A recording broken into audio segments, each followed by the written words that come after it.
តាអ្នកធ្លាប់ជួបទេពេលកំពុងហាន់ខ្ទឹមបារាំងស្រាប់តែភ្នែករបស់អ្នកចាប់ផ្ដើមក្រហាយហើយទឹកភ្នែករបស់អ្នកក៏ហូរចុះមកគ្រប់យ៉ាងទាំងនេះមិនមែនមកពីអ្នកកំពុងមានអារម្មណ៍ជ្រាលជ្រៅជាមួយបន្លែរបស់អ្នកនោះទេធាតុពិតដែលបង្កបញ្ហានោះគឺកាហ្វេអាវតាមានរសជាតិឈ្ងុយឆ្ងាញ់បងប្អូនអាចសាកល្បងបានជាមួយនឹងរសជាតិកាហ្វេខ្មែរនិងកាហ្វេដែលបានមកពីបណ្ដាប្រទេសផ្សេងៗជាច្រើនទៀតជាមួយនឹងក្រុមហ៊ុនកាហ្វេអាវតាដែលគ្រាន់តែធ្វើការ comment រីឆាតចូលពេកកាហ្វេអាវតាហើយសរសេរពាក្យថាខ្ញុំចង់សាកនោះខាងក្រុមការងារនឹងយកកាហ្វេទៅឲ្យបងប្អូនសាករសជាតិដល់ទីតាំងដោយមិនគិតថ្លៃនិងមិនគិតសេវាអ្វីទាំងអស់ប្រតិកម្មគីមីដ៏គួរឲ្យចាប់អារម្មណ៍ដូច្នេះនេះជាអ្វីដែលកើតឡើងនៅពេលដែលអ្នកហាន់ក្រឡុកឬកិនខ្ទឹមបារាំងអ្នកកំពុងបំផ្លាញកោសិការបស់វាខ្ទឹមបារាំងស្រូបយកស្ពាន់ធើពីដីនៅពេលដែលវាលូតលាស់ហើយវាទៅតាមរបៀបពិសេសនៅពេលដែលជញ្ជាំងកោសិកាត្រូវរហែកវាបញ្ចេញអង់ស៊ីមដែលលាយជាមួយនឹងសម្បត្តិស្ពាន់ធើទាំងនេះបង្កើតបានជាសារធាតុគីមីមិនសុទ្ធស្ទេមួយឈ្មោះថា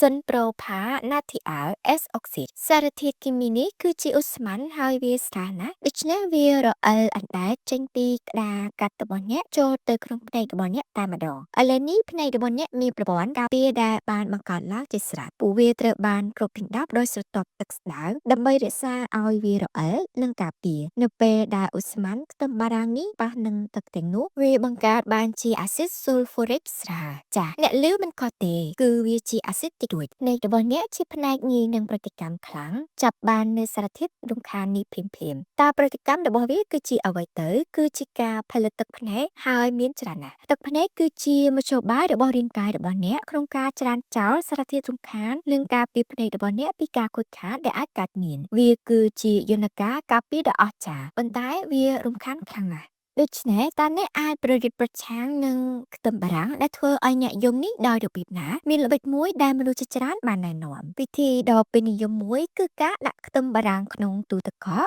ឬទូកកប្រហែលពី15ទៅ30នាទីមុនពេលអ្នកកាត់វាសីតុណ្ហភាពត្រជាក់បន្ថយល្បឿនប្រតិកម្មគីមីហើយកាត់បន្ថយបរិមាណឧស្ម័នដែលបានបញ្ចេញគន្លឹះមួយទៀតគឺការប្រើកាំបិតមុតស្រួចកាំបិតមុតស្រួចធ្វើការកាត់បានស្អាតជាងមុនដោយបំផ្លាញកោសិកាតិចជាងហើយបញ្ចេញឧស្ម័នរំខាននោះតិចជាងបើប្រៀបធៀបទៅនឹងកាំបិតដែលរើដែលកិនកោសិកាច្រើនជាងស្ដាប់ទៅវាគួរឲ្យកំប្លែងមិនប៉ុន្តែវាបង្កើតបានជារបាំងជុំវិញភ្នែករបស់អ្នកដោយរារាំងឧស្ម័នទាំងស្រុងដូច្នេះនៅពេលក្រោយអ្នកឃើញខ្លួនឯងយំដោយសារខ្ទឹមបារាំងអ្នកនឹងដឹងថាវាគ្រាន់តែជាសមរភូមិគីមីតិចតួចដែលកំពុងកើតឡើងនៅក្នុងផ្ទះបាយរបស់អ្នកវាគឺជាតម្លៃតូចមួយដែលអ្នកត្រូវបង់សម្រាប់រសជាតិដ៏ឆ្ងាញ់ដែលពួកវាបន្ថែមនៅក្នុងអាហាររបស់យើងចំពោះអ្នកវិញតើល្បិចដ៏អស្ចារ្យរបស់អ្នកចំពោះការហាន់ខ្ទឹមបារាំងគឺជាអ្វីសម្រាប់ខ្ញុំនៅក្នុងខមមិនខាងក្រោមសូមអរគុណសម្រាប់ការទស្សនាហើយកុំភ្លេចចុច like និង subscribe សម្រាប់ការពិតបែបវិទ្យាសាស្ត្រដោយវិធីជាច្រើនទៀតជួបគ្នានៅវីដេអូក្រោយ